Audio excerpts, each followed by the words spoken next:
కంతి మధు నా పేరు. మాది గ్రామం చారాజపేట, మండలం యాలేరు, జిల్లా యాదాద్రి భువనగిరి, మా నియోజకవర్గం ఆలేరు. మా ఎమ్మెల్యే బీర్ల ఐలయ్య గారు. కాంగ్రెస్ పార్టీ పేదల పార్టీ. ప్రతి ఒక్కరికి ప్రజాపాలనలో ప్రతి ఒక్కరికి దరఖాస్తులు చేసుకున్నారు. ఎవరికైనా కొందరికి జీరో బిల్ కానీ ఏదైనా రాని వాళ్ళకు మళ్ళీ ఆప్షన్ ఇచ్చి ఇప్పుడు ఎంపీడీఓ ఆఫీసులలో మళ్ళీ ఇప్పుడు అవకాశం ఇచ్చి దాన్ని ఎడిట్ ఆప్షన్ చేసి మళ్ళీ చేస్తున్నాం. ఎవరైనా రాని వాళ్ళు ఇప్పుడు మళ్ళీ చేసుకోవచ్చు. కేంద్ర ప్రభుత్వం మీద మా బడ్జెట్ ఏంటంటే, ఇప్పుడు మాకు ఇక్కడ ప్రభుత్వం వచ్చేసి కాంగ్రెస్ ప్రభుత్వం. మమ్మల్ని ప్రభుత్వం ఇక్కడ బీజేపీ లేదు కాబట్టి మమ్మల్ని కొంచెం చిన్న చూపు చూస్తుంది. రాష్ట్ర ప్రభుత్వం చేపట్టిన బడ్జెట్ ప్రతి ఒక్కరికి అందరికీ ఉపయోగకరంగా ఉన్నది. విద్య కానీ వైద్యం కానీ ప్రతి ఒక్కరికి ఉపయోగకరంగా ఉంది. 30 సంవత్సరాల పోరాటంలో మాకు ఇన్ని రోజులకు ఎస్సీ వర్గీకరణ ఏబీసీ వర్గీకరణ జరిగినందుకు సంతోషం. దాన్ని అమలు చేయడంలో మా ముఖ్యమంత్రి రేవంత్ రెడ్డి గారికి ప్రత్యేకంగా ధన్యవాదాలు తెలియజేసుకుంటున్నాం. అందరు ముఖ్యమంత్రుల కంటే మా ముఖ్యమంత్రి ముందుగా హామీ ఇచ్చి మాకు అమలు చేస్తాడని కోరుకుంటున్నాం. ఇప్పుడు ఏబీసీడీ వర్గీకరణ అంటే ప్రతి ఒక్కరికి అందరికీ మేలు జరగడానికి, ఇప్పుడు ఎస్సీ దళితులు మాదిగలు కాకుండా ఇంకా దానికంటే చిన్న జాతుల వాళ్ళకి ప్రతి ఒక్కరికి న్యాయం జరగాలని ఏబీసీడీ వర్గీకరణ చేసింది మందకృష్ణ మాదిగ గారు. దాన్ని ఆ క్రెడిట్ అనేది మందకృష్ణకే దక్కుతుంది. దాన్ని జీర్ణించుకోలేక కొందరు ఏదో తప్పుదోవ పట్టిస్తున్నారు. కాంగ్రెస్ పార్టీ గ్రామశాఖ అధ్యక్షుడిగా మేము 8 సంవత్సరాలు చేయడం జరిగింది. మాకున్న కాడికి ఏదో చిన్న మాకు ఆర్థికంగా సాయం అక్కడ కానీ కొందరు పేదవాళ్ళకి కానీ ఎవరికైనా మా కార్యకర్తలు కానీ అండగా ఉంటూ అందరినీ కలుపుకొని కాంగ్రెస్ పార్టీ బలోపేతం చేసి ఏ పార్టీలు మారకుండా ఇన్ని రోజులు మేము కాంగ్రెస్ పార్టీలో ఉన్నాం. 2006 నుంచి నా రాజకీయ ప్రస్థానం.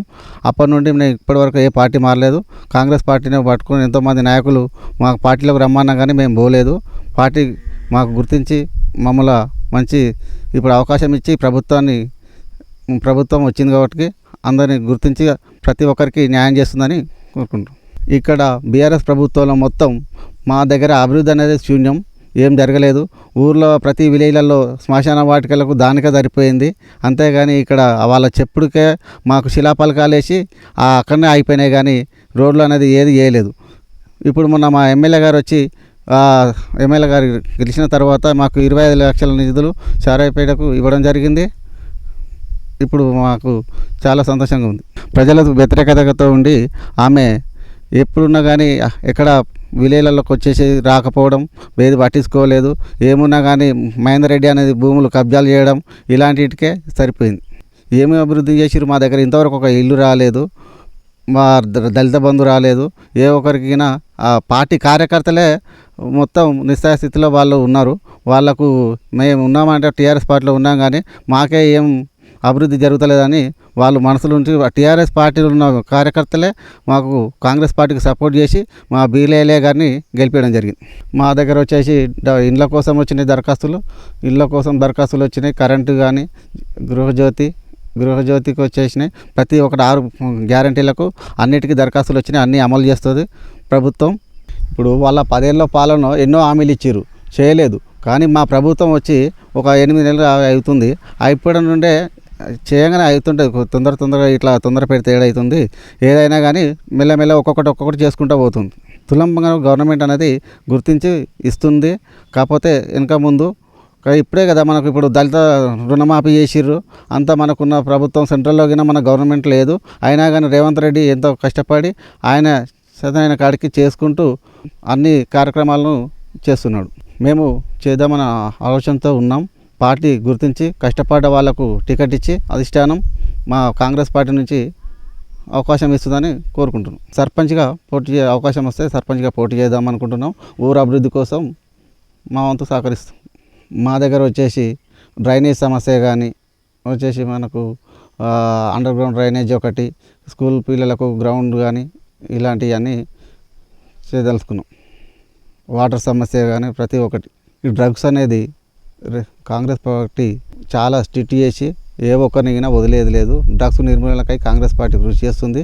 బెల్ట్ షాపులు కానీ అప్పుడు విచ్చలవిడిగా బెల్ట్ షాపులు ఉండే, ఇప్పుడు బెల్ట్ షాపులు అనేది కొద్దిగా తగ్గినాయి. ప్రభుత్వం ఎవరు అయినా చూడకుండా అందరినీ బెల్ట్ షాపులు కానీ డ్రగ్స్ కానీ ఎవరైనా ప్రతి ఒక్కరిని శిక్షిస్తుంది. బీఆర్ఎస్ పార్టీలో ఉన్నప్పుడు పోలీసులు వాళ్ళ ఇష్టరాజ్యంగా ఒక్కొక్కరిని మరి మా కార్యకర్తలని ఈ బీఆర్ఎస్ వాళ్ళకి సపోర్ట్ చేసుకుంటూ అంతా మొత్తం వాళ్ళ బీఆర్ఎస్ పార్టీ కార్యకర్తలాగానే చేసారు పోలీసులు. ఇప్పుడు అట్లా లేకుండా ఫ్రెండ్లీగా పోలీసు అంటూ మంచిగా ప్రతి ఒక్కరికి మంచిగా ఉంటారు.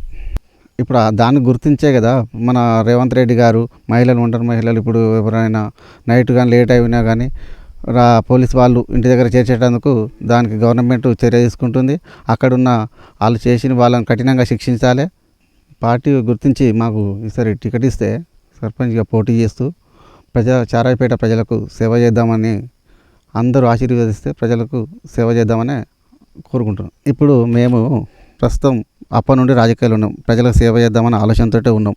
పార్టీ గుర్తించి మాకు టికెట్ ఇస్తే మాకు చారాయిపేటలో కానీ ప్రతి ప్రజలకు అవకాశం ఇచ్చి మేము మామూలు ప్రజలకు సేవ చేస్తాడనే నమ్మకం కలుగుతుంది. కాబట్టి మామూలు ఏ వ్యక్తి అయితే మనకు సేవ చేయగలుగుతాడు అని చెప్పి వాళ్ళు గుర్తించి నాకు అవకాశం ఇస్తారని కోరుకుంటున్నాను.